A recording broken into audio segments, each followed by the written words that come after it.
Boa noite, sejam bem-vindos, sejam bem-vindas a mais uma live do Circuito Ihara Digital.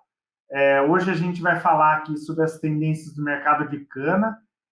Eu sou Gustavo Canato, estou como gerente de marketing cana e tenho um convidado especial aqui com a gente, o Bruno Lima, que é o head de açúcar e etanol da Stonex. Bruno, boa noite. Boa noite, Gustavo. Boa noite a todos. Mais uma vez aí, obrigado pelo convite. É um prazer poder participar novamente aí com vocês do Circuito Digital.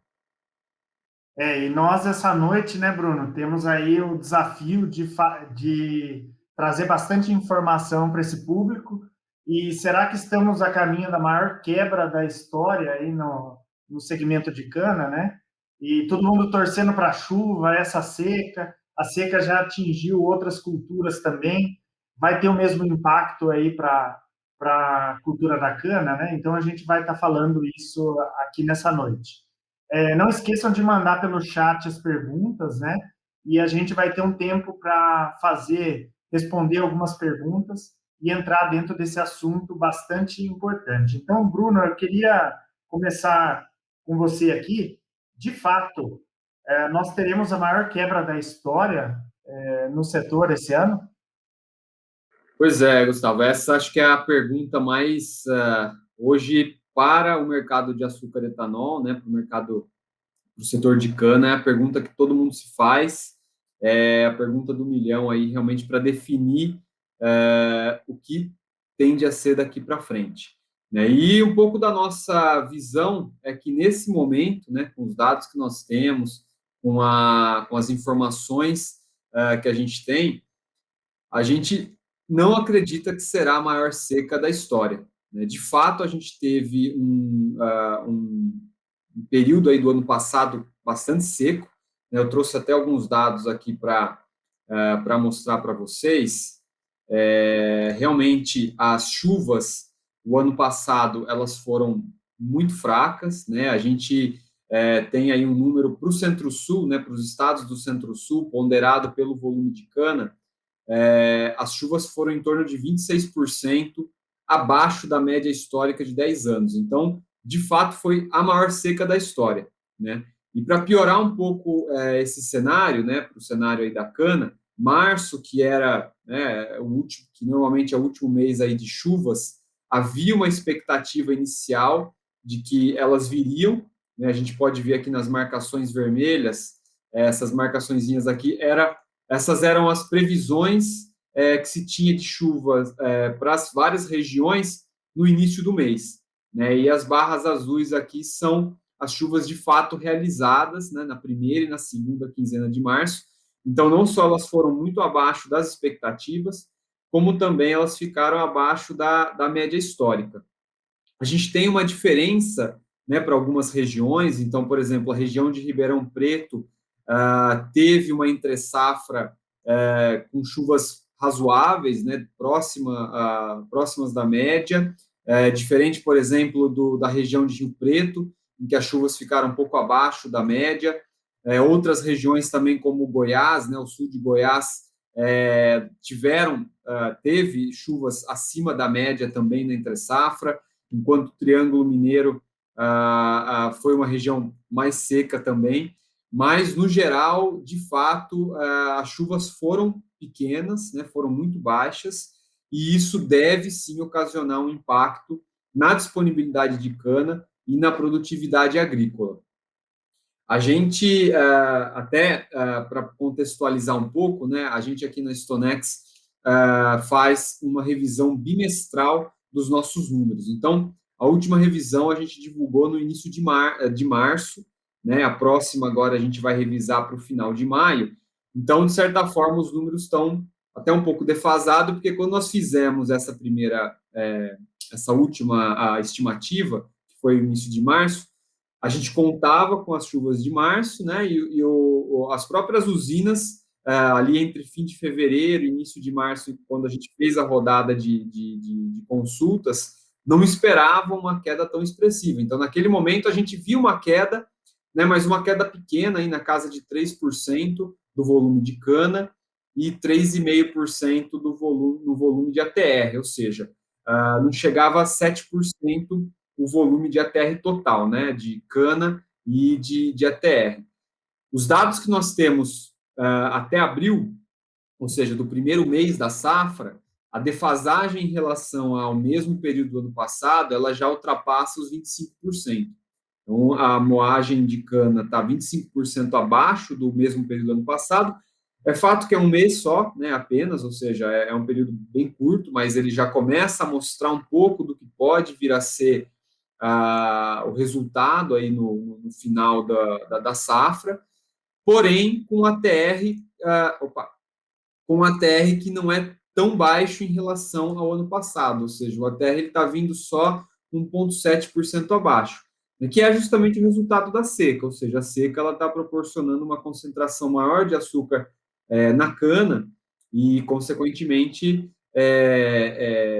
deixa até resultando, né, no final das contas, numa produção, né, tanto de etanol quanto de açúcar, um pouco menor do que aquilo que se imaginava também. Mas, de fato, a seca ela deve trazer um impacto aí mais significativo, realmente, do que esse que a gente estimava no início de março. As consultas que a gente tem feito já às usinas, elas têm trazido uma informação maior. Bruno, já falando para você aqui que já tem perguntas aqui, o pessoal já está fazendo perguntas e eu vou colocando conforme for entrando o assunto aqui.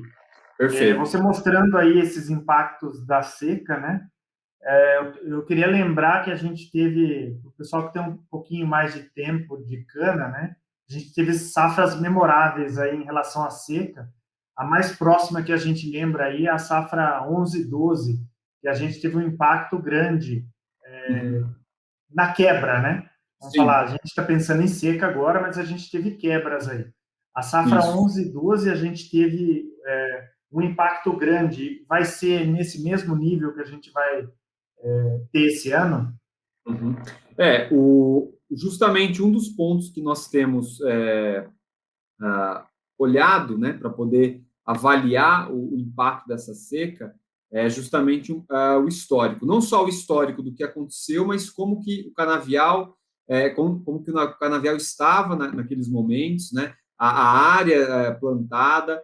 Então, como você disse, né, a safra 11/12, né, ela teve um impacto expressivo em termos de quebra, né, foi uma quebra de 11% em relação à moagem, né, comparado com o ano anterior, o 10/11. Porém, não foi um impacto causado pela falta de chuvas. Né? Quando a gente avalia aqui as chuvas, a safra 10/11, principalmente a entre-safra, né, a entre-safra 10/11, que é essa parte mais clara aqui da barra, teve chuvas dentro da média. Né? Então, choveu aí em torno de 1.200 milímetros no período de outubro a março, né, no período de entre-safra, não sendo o responsável, então, por essa quebra grande. Quais foram os responsáveis? Né?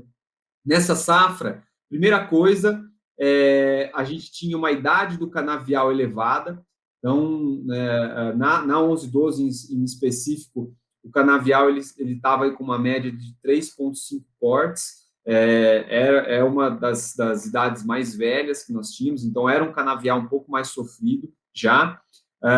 Tivemos também nesse ano geada, né, em várias regiões de cana, que acabaram por resultar em florescimento. Então, o florescimento da cana, ele acaba por tirar muito da produtividade dela, né, reduz muito o TCH, provoca o que a gente chama de isoporização, né, a cana, ela perde massa, e isso acabou por ocasionar uma queda do TCH, né, a gente saiu de um TCH aqui de 84 toneladas de cana por hectare para pouco menos de 69, então foi a maior quebra de TCH que nós já tivemos até então, né? E uma quebra de ATR também, o ATR também caiu. E aí esse é um ponto que eu gostaria de chamar a atenção, né? Porque, em geral, o que nós vemos é ATR e TCH, eles andam em direções opostas, ou seja, quando a gente tem uma queda de TCH, em geral, a gente tem uma alta do ATR, ou quando andam na mesma direção, exceto pela safra 11/12, eles aumentam. Então, um comparativo que a gente tem feito, que deve se aproximar um pouco mais dos impactos desse ano, é com a safra 14/15. Na safra 14/15, nós tivemos uma quebra de moagem da ordem de 4%.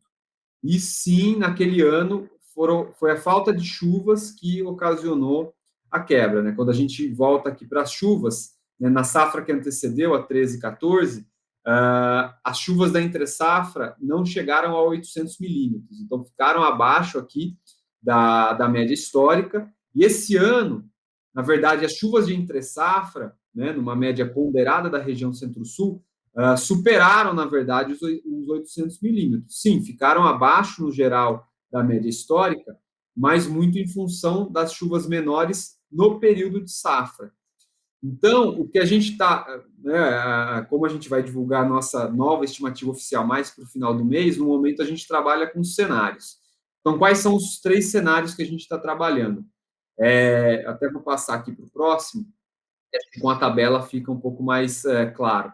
Então, na safra 11/12, então, só para recapitular, foi uma quebra de 11% na moagem e 18% no TCH.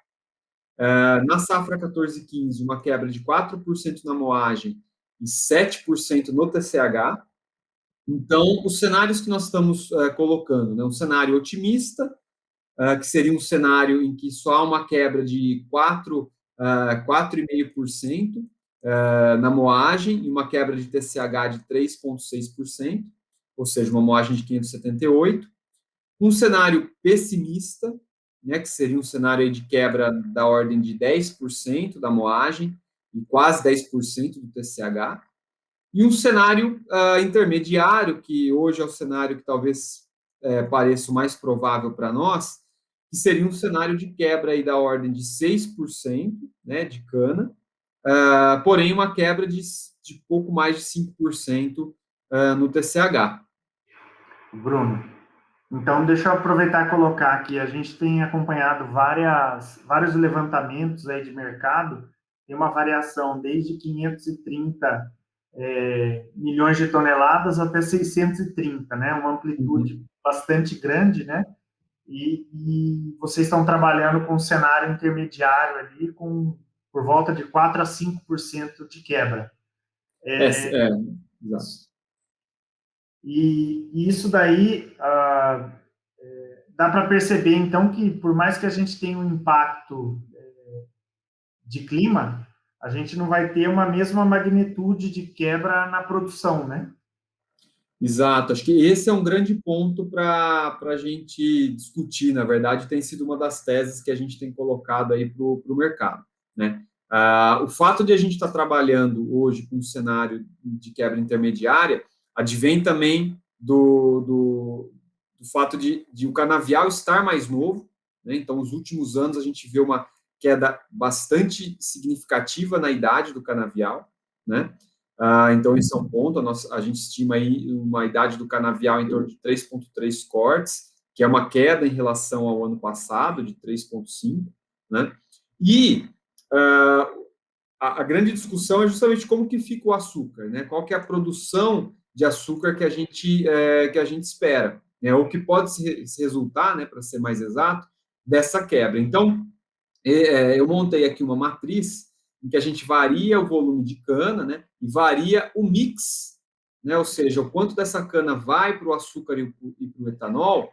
Mantive o ATR constante aqui, apesar da possibilidade de até o ATR não cair tanto em relação ao ano passado quanto se estimava inicialmente, mas o ponto é que com menos cana, possivelmente a safra deve se estender mais, né? Ou seja, as usinas elas devem optar por uma moagem mais lenta, moer menos cana por dia, justamente para conseguir maximizar a produção de açúcar.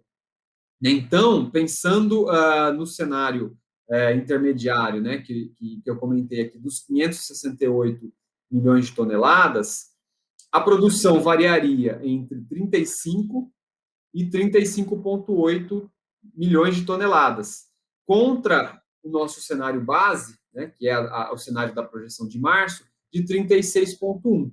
Ou seja, a gente está falando de uma quebra entre 1 milhão e 300 mil toneladas.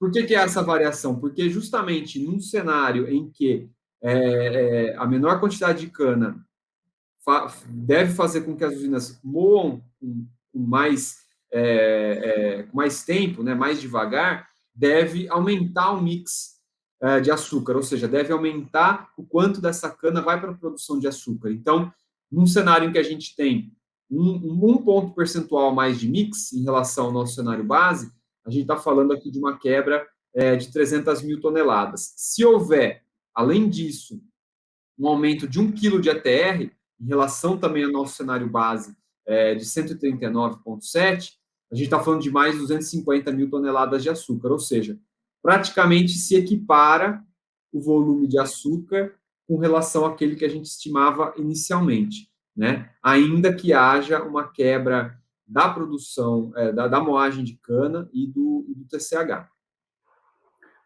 Bruno, aí dentro dessa avaliação do mix aqui, né, a gente sabe que tem contratos, que as usinas têm uma visão de futuro aí, né? Vale a pena açúcar? Então, esse também é uma outra dúvida importante aí que permeia a mente do pessoal das usinas. Por quê? Uma coisa valer a pena, né? E a outra coisa é o comprometimento. Então, primeiro, falando do comprometimento, o que a gente sabe, né? Em função dos preços que vêm sendo muito bons, né? Tem subido desde as mínimas do ano passado, né? Ali do pico da pandemia, em torno de abril, maio, os preços só subiram, né? E os preços de açúcar hoje estão próximo aí dos patamares de máxima histórica. O que isso provoca, né, ou provocou? As usinas já se comprometeram com boa parte da produção de açúcar, já garantiram preço, né, já firmaram contratos, ou seja, já se comprometeram com essa produção de açúcar. A gente estima que para essa safra, em torno de 77% do volume de açúcar a ser exportado pelo Brasil já está precificado. Né? Ele já foi precificado a um preço médio em torno de R$ 1.560 por tonelada. Para a safra que vem, esse número ele é menor, né? Ou seja, a safra que nem começou ainda, falando da safra de abril 22 até outubro de 22, já tem em torno de 1/3 da safra travada a um preço melhor também, porque o preço foi subindo, as usinas foram aproveitando e hoje elas estão comprometidas com a produção de açúcar, ou seja, independente do que paga melhor, há um comprometimento de açúcar e por isso que a gente acredita num compasso mais lento da moagem para se priorizar a produção de açúcar, justamente por conta desse comprometimento. Agora, o que vale mais a pena, aí, hoje, né, tudo bem que isso é recente, né, se a gente pega o histórico, recentemente, né, entre meados do mês passado e esse mês, o etanol começou a valer mais do que o açúcar, né, a pagar comparativamente mais do que o açúcar, ou seja, se a usina fizer a conta do quanto ela recebe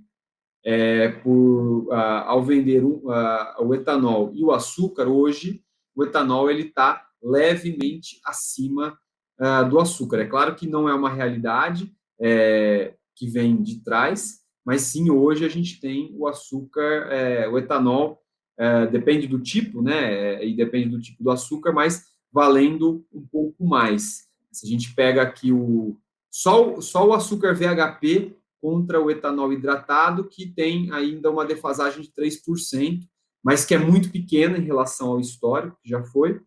Se a gente compara o açúcar com o anidro, que é o etanol que é misturado à gasolina, o açúcar VHP, né, que é o açúcar bruto, ele já está 4,5% acima, e o açúcar cristal 150 já está 9% acima do etanol.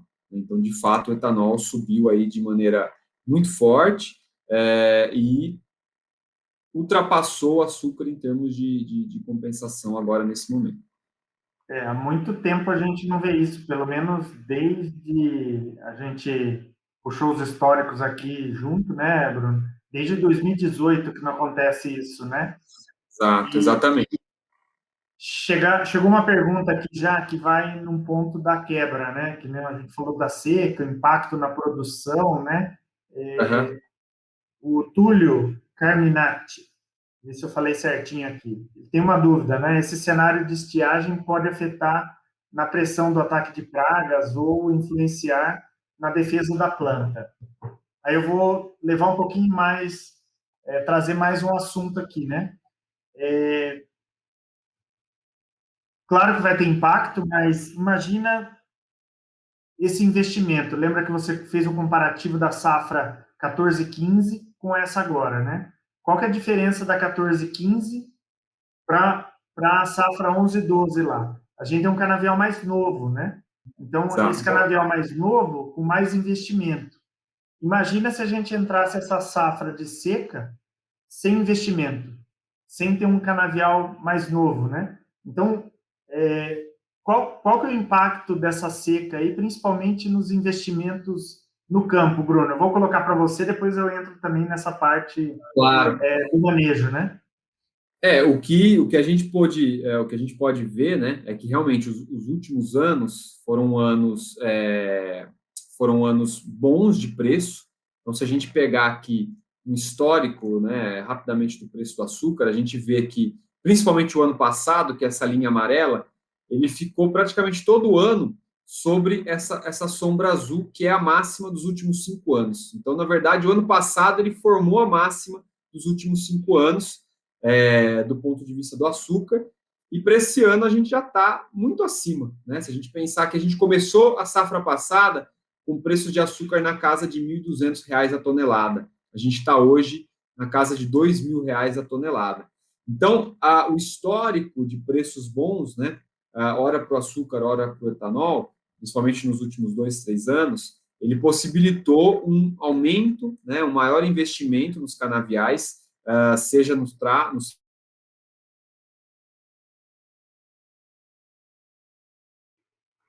Travou um pouco aqui. Não sei se é a minha ou é a sua, né, Bruno? Vamos ver se a gente consegue recuperar aqui. Tá comigo. Vamos ver se a gente consegue recuperar com o Bruno. Mas, continuando o que ele estava comentando aqui, essa parte dos investimentos em tratos deu a possibilidade do canavial entrar a safra muito mais protegido, né?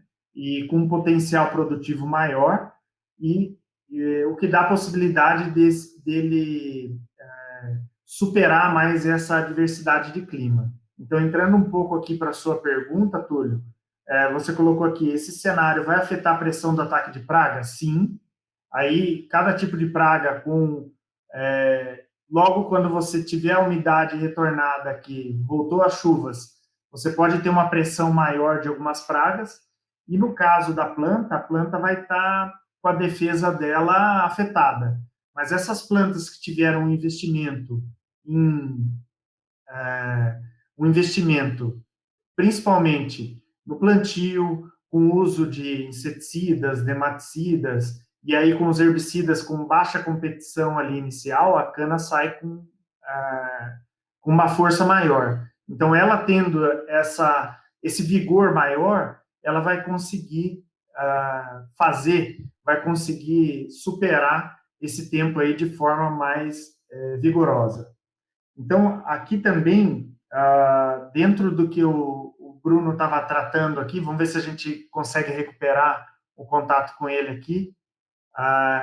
Dentro desse assunto, a gente também tem outras perguntas, né? Honestamente, se o Centro-Sul tiver mais de 500 milhões de toneladas, já está ótimo, né? Então, a gente acredita que não vai ter um impacto tão grande assim, né? Porque os canaviais realmente estão mais novos, né?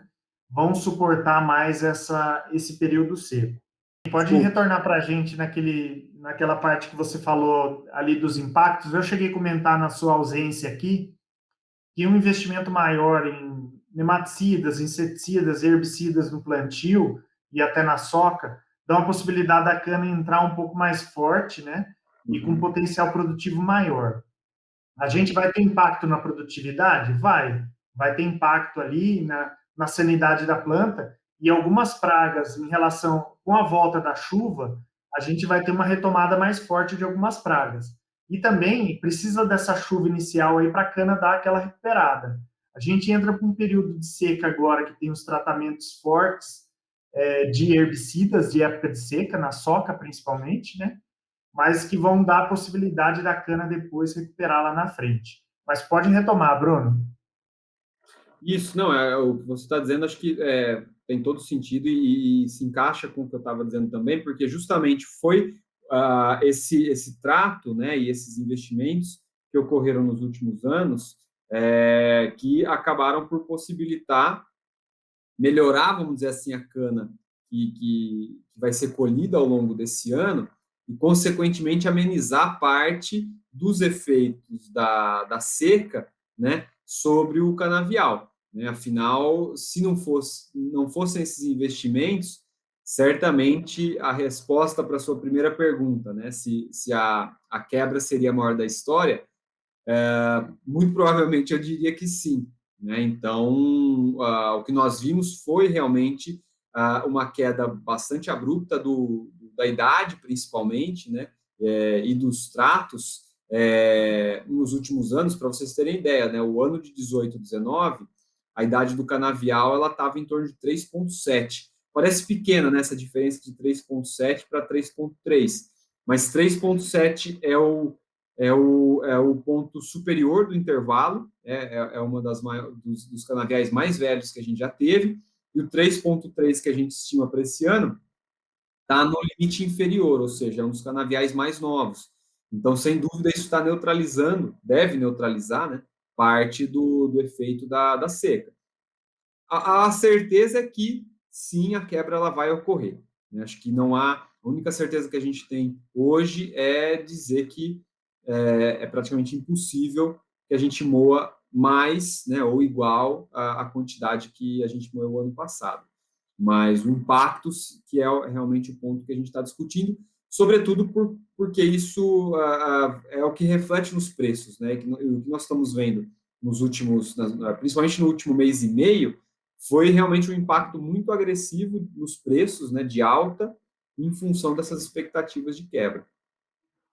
O Bruno, e quando você estava comentando lá, eu lembro do histórico ali, possivelmente a gente tem um impacto no TCH, mas quando você tem um impacto negativo no TCH, você tem um ATR maior. Então a gente está bem na época aqui de uso de maturadores e alguns produtos também de pré-maturadores aí, uso de nutrição, agora é um pouco mais difícil, mas nutrição com maturador também, com o foco em ter um maior retorno aí do ATR, né? Mas se você quiser retomar aquela parte que você estava mostrando para nós do histórico de preço, né? Então quase sai do slide ali, tanto de açúcar quanto de etanol, o que deu para as usinas a possibilidade de retomar os níveis de investimento no campo, né? Exatamente. O açúcar é o que eu estava mostrando anteriormente, né? A gente, não só para esse ano, mas para o ano que vem, né?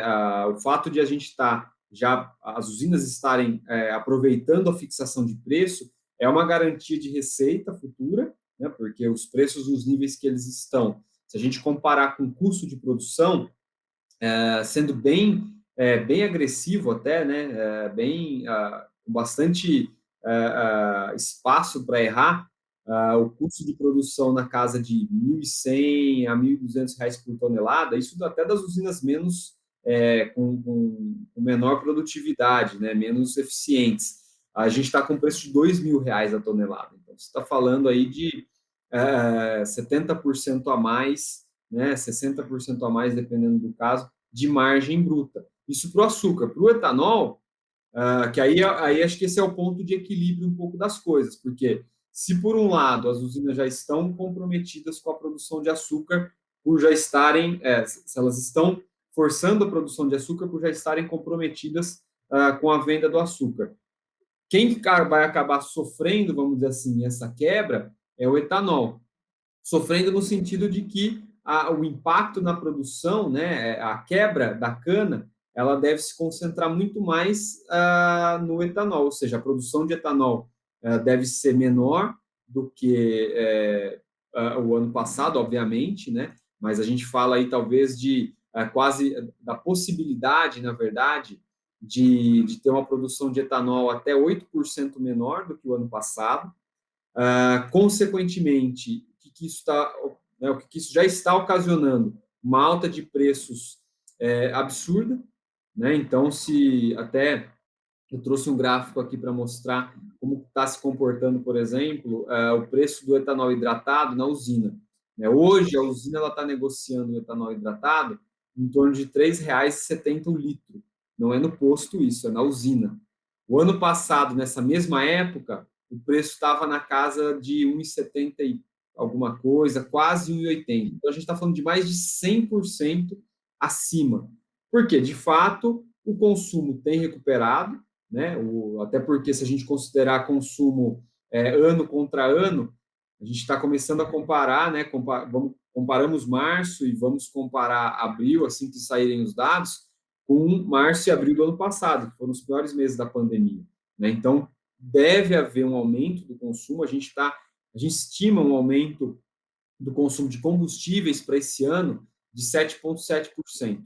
Né? Então, é um crescimento de 7,7% no consumo de combustíveis, só que o etanol ele deve perder um pouco de participação justamente por conta dos preços. Né? A nossa estimativa é de preços médios para a safra 35% maiores do que o ano passado para o etanol. Bruno, só um minutinho. Você está compartilhando a tela com a gente? Ainda não. Desculpa. Acho que não está aparecendo para a gente aqui. Você falou nos números aí. Sim. Vamos ver. Agora sim. Agora sim. Esse é o gráfico histórico do preço do etanol hidratado, né, que é o etanol que a gente abastece diretamente o carro, mas na usina. Então, o ano passado é essa linha amarela. Né? O ano passado o preço estava aqui, né, em torno de pouco abaixo de 1,80. Né? Está negociando hoje a 3,70. Né? Então, de fato, é uma diferença muito expressiva, porque realmente você tem uma retomada do consumo. O grande ponto é que, até por conta da pandemia e da crise, esse é um ponto importante, né? Esse gráfico aqui da direita, a gente coloca o preço da gasolina contra o preço do etanol. Então, a gente chega aqui, essa linha amarela é os 70% da paridade na bomba, né? Aqui são preços na bomba. O tamanho aqui de cada círculo é o tamanho da frota, né, dos estados do Centro-Sul. E, consequentemente, aonde esse círculo está, mostra se ele está acima ou abaixo da paridade. Né? E aqui a gente tem na tabela. Então, se a gente pegar aqui Goiás, São Paulo, Mato Grosso e Minas, que são os principais consumidores, ainda que, né, eles estejam próximos ou até levemente acima da paridade da bomba, o preço nominal ele tem sido ainda um incentivo para que o consumidor opte pelo etanol. Então, mesmo que ele esteja acima dos 70%, você tem preço de etanol na bomba R$ 1 ou mais abaixo do preço da gasolina.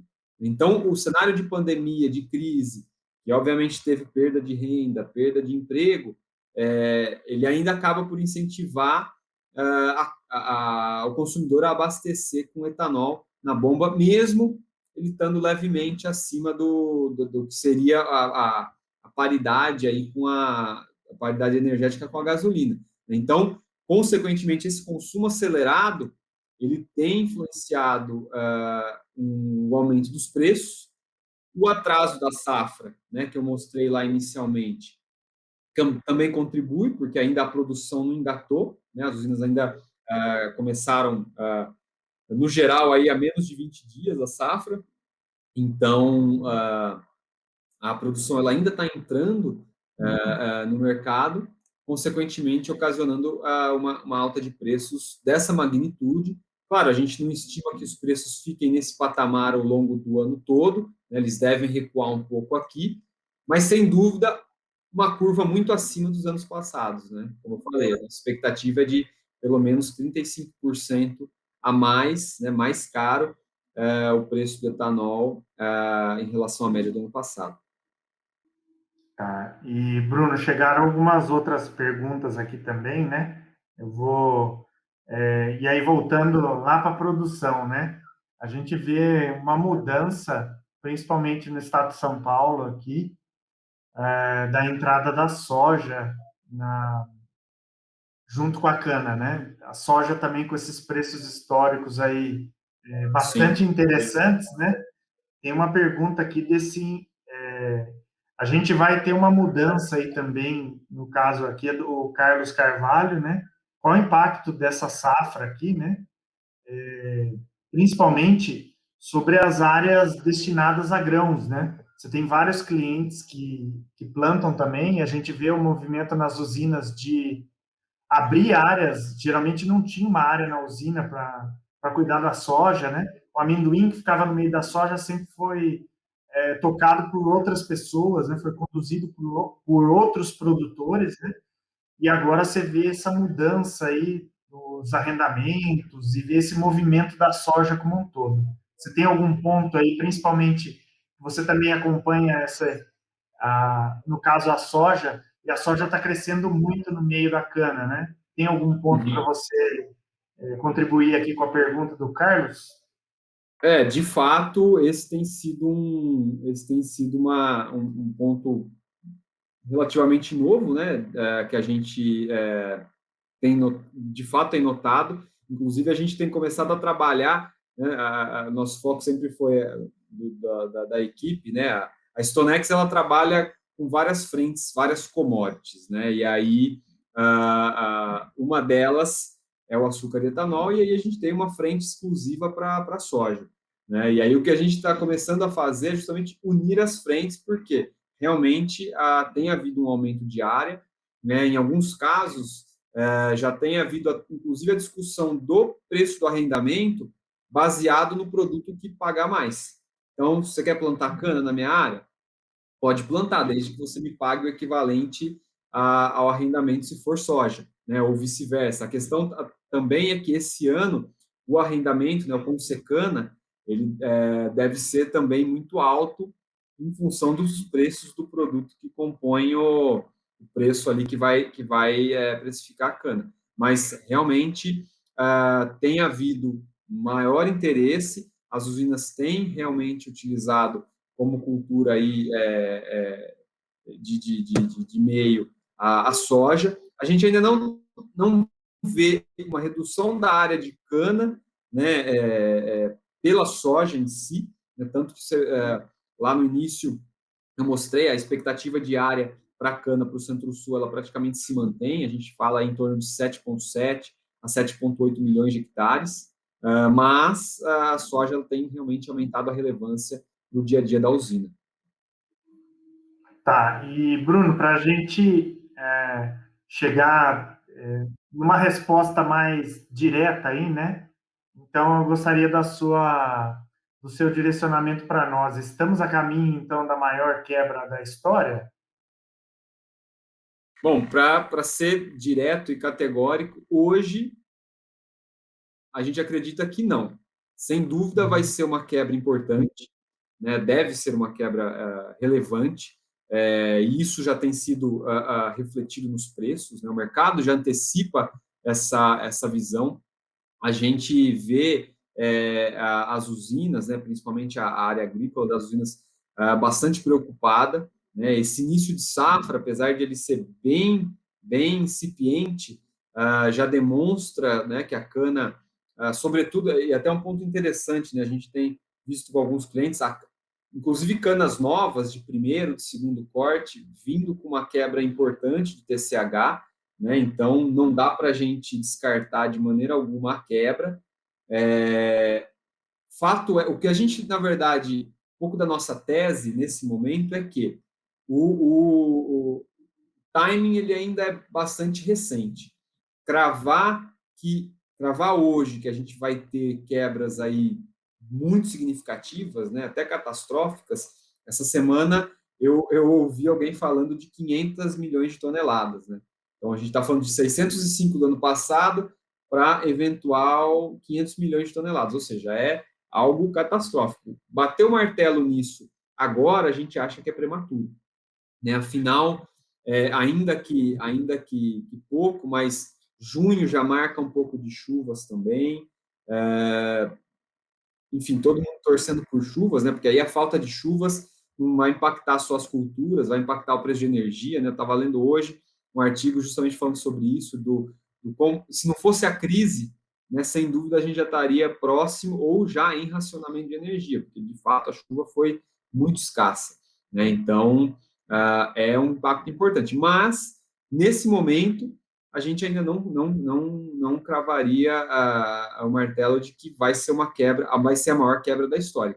Mas sim, ela vai ser uma quebra importante, né? Que deve trazer um suporte também relevante para os preços, tanto para os preços de açúcar quanto para os preços de etanol. Bruno, parece que você tinha uma. Acho que foi bem naquela quebra da caída aí, né? Tá tudo nas quebras, né? Parece que você tem um gráfico aí de previsão de chuva para a gente dar uma olhada aí. Tem uma chuva prevista para chegar em junho, mas acho que ela pode chegar um pouco antes, né? Aqui, bom, falar de previsão de chuva é quase falar de previsão, é quase como falar de previsão de dólar, né? Previsão de eleição, acho que é bem difícil de acertar. Mas, né, a gente tem modelos, a gente não, né? Mas existem modelos, fontes, então a gente usa aqui o pessoal do Rural Clima. Abril, as chuvas foram bem abaixo da média histórica, que seria aí em torno de 80 milímetros, choveu menos de 40 milímetros, abaixo do ano passado.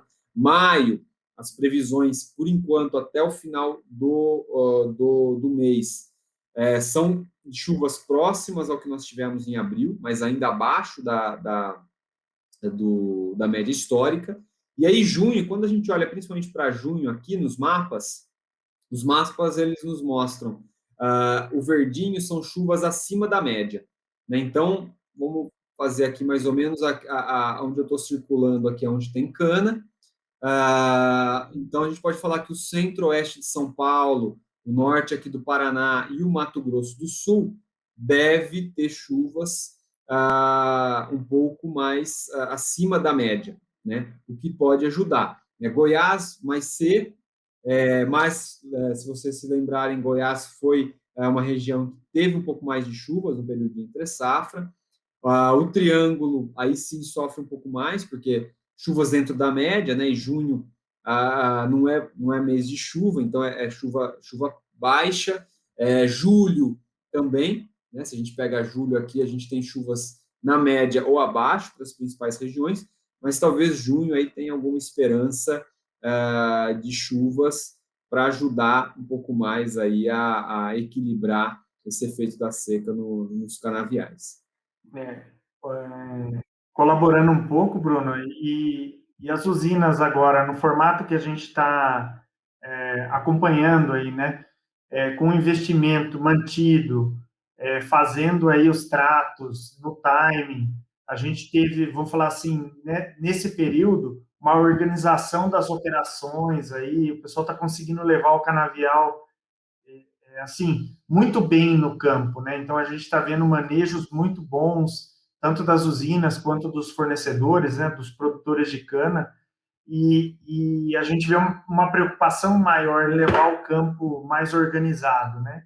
E aqui só contribuindo com aquela colocação da soja que o Carlos fez, né? Veio um depoimento aqui, ó, Wanderson Ferro. Boa noite. A usina que eu trabalho tem 25 mil hectares de cana e já tem 800 hectares de soja. Antes não tinha nada. Então, é um movimento que a gente está vendo e que vai continuar. Mas isso é importante para mostrar que essa mudança vai estar acontecendo e a gente está acompanhando essa mudança no campo. Todo esse uso do manejo mais organizado, essas operações no timing, dão a possibilidade da cana suportar mais essas adversidades que a gente tem de clima, né? Que isso a gente não controla, né? Isso não tem jeito, isso a Exato. gente só acompanha, né? E, Bruno, chegando para o final aqui, que a gente fez até um conteúdo bem direto, a gente com certeza vai ter mais interações aí também para pegar os novos relatórios da StoneX, né? Você tem algum ponto que você queria fazer um fechamento aí para a gente conduzir para o final? Sim, acho que, na verdade, né, talvez o recado é justamente essa última frase que você colocou aí agora, né, do fato de justamente o clima não ser algo que a gente pode controlar, cada vez mais faz com que a gente busque controlar as outras variáveis, né? Então, uma delas é justamente todo o manejo, o trato no campo, né? E falando do ponto de vista das usinas, né? E um pouco também do trabalho que nós desenvolvemos com as usinas, o outro lado que é possível se garantir, se antecipar, né? E é controlável também é a gestão de risco, né, a gestão dos preços.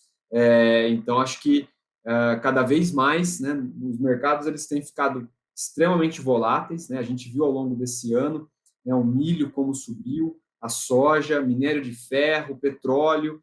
Né, se a gente pegar os últimos 18 meses, a gente teve eventos aí que acho que com certeza a gente nunca tinha visto antes. Então, cada vez mais fica evidente a necessidade de práticas que garantam, né, resultados, né, naquelas frentes que a gente pode controlar. Né, e o campo é uma delas, né, o trato, inovação, todo o manejo que é possível, e a gestão de risco, de preço, né, que é onde a Stonex foca mais, sem dúvida é outro lado, porque a gente está vendo preços recordes, a gente está vendo preços nas máximas, e o produtor tem que conseguir fazer essa dobradinha, ou seja, garantir receita, né, garantir margem, resultado, para que ele possa reaplicar, reinvestir essas margens, esses resultados no campo novamente e fazer esse círculo virtuoso, né, da agricultura, vamos dizer assim. Tem que negociar bem para garantir a sustentabilidade do negócio e investir no campo, né? Colocar, agora a gente entra para uma época, ok, está um pouco mais seco e a gente está esperando chegar a chuva, mas agora é a hora de fazer os tratos com os herbicidas de seca. A gente também tem o tratamento da soqueira nessa época. Daqui a pouco já vem o planejamento aí para o plantio de inverno, que precisa de um pouco mais de cuidado, né? E a gente está finalizando agora, voltando um pouquinho, né? Finalizando aí o uso de maturadores, tentando pegar um pouco mais de ATR no campo, né? Então tem várias opções para dentro da decisão ali do gestor, da usina, do produtor, né? Além dessa parte financeira, pensar lá no manejo para garantir que o negócio dele dure por mais tempo, né? Então a gente está numa condição aí, eu sempre tento olhar o copo meio cheio, né? Ou sempre o lado que a gente tem de oportunidades. Eu vejo que esse investimento no canavial nesses últimos anos, que a gente viu um crescimento aí de recursos investidos, isso foi muito importante para diminuir o impacto dessa seca agora, mas também não deixar de investir para deixar esse canavial em dia, né? Como eu falei, os tratos estão indo muito bem dentro das unidades e eu acredito que a gente, com o tempo avançando aí, as estimativas de mercado sendo acompanhadas aí no dia a dia, por isso que a gente até está trazendo esse assunto mais vezes, né? E não falando diretamente só de manejo de produto, né? Porque o produtor e o gestor tem que estar olhando para o mercado como um todo. Então, tudo está ligado. Então, ele fazendo esse bom direcionamento dos recursos, esse uso, ele vai aproveitar a melhor época de venda e vai garantir sustentabilidade para o negócio dele. É isso A gente aí. vai chegando ao fim aí de mais uma tendências do mercado de cana no circuito digital e rara com a participação do Bruno, né? O Bruno já é a nossa terceira vez aqui, né, Bruno? E acredito que vão ter mais interações aí com a equipe para continuar trazendo boas informações e ajudar o pessoal a tomar a decisão lá no campo. Com certeza, Gustavo. Agradeço mais uma vez pelo convite. É um prazer e, com certeza, estaremos à disposição aí sempre que precisar, porque a gente gosta muito de falar sobre isso e trazer essa cultura, né, da antecipação, da proteção, da garantia, né, para o produtor, através das ferramentas que a gente pode oferecer de precificação, de hedge, e com o fator aí de que é importante não apostar, né? A gente já viu a safra 2014-15 foi uma delas que a gente teve alguns casos de aposta, né? De a safra vai quebrar, então eu vou aguardar mais e mais para travar o preço e porque o preço vai explodir e o mercado a gente sabe que ele é, ainda mais quando a gente fala de mercado futuro, né? Ele antecipa as coisas. Então pode ser que o mercado já comece a antecipar em algum momento um outro cenário. Os tratos foram bons, o manejo foi bom, a safra deve se recuperar o ano que vem, a coisa se inverte muito rápido. Então, acho que esse é o recado final. Bruno, eu também me despeço dos participantes aqui dessa noite, né, que acompanharam com a gente, mas também lembro, você que trabalha em usina ou você que é produtor de cana e quer ter um pouco mais de informação de mercado, quer entender um pouco mais esses números, pode procurar a equipe da Errara. A equipe da Errara pode também fazer uma interação da equipe da Stonex junto com vocês, e a gente já teve algumas oportunidades dessa safra aqui de fazer reuniões específicas para trazer um pouco mais de informação para você. E aí, siga a gente também nas redes sociais aqui e acompanhe que logo tem mais uma programação aí focada nas tendências de mercado. Obrigado a todos, boa noite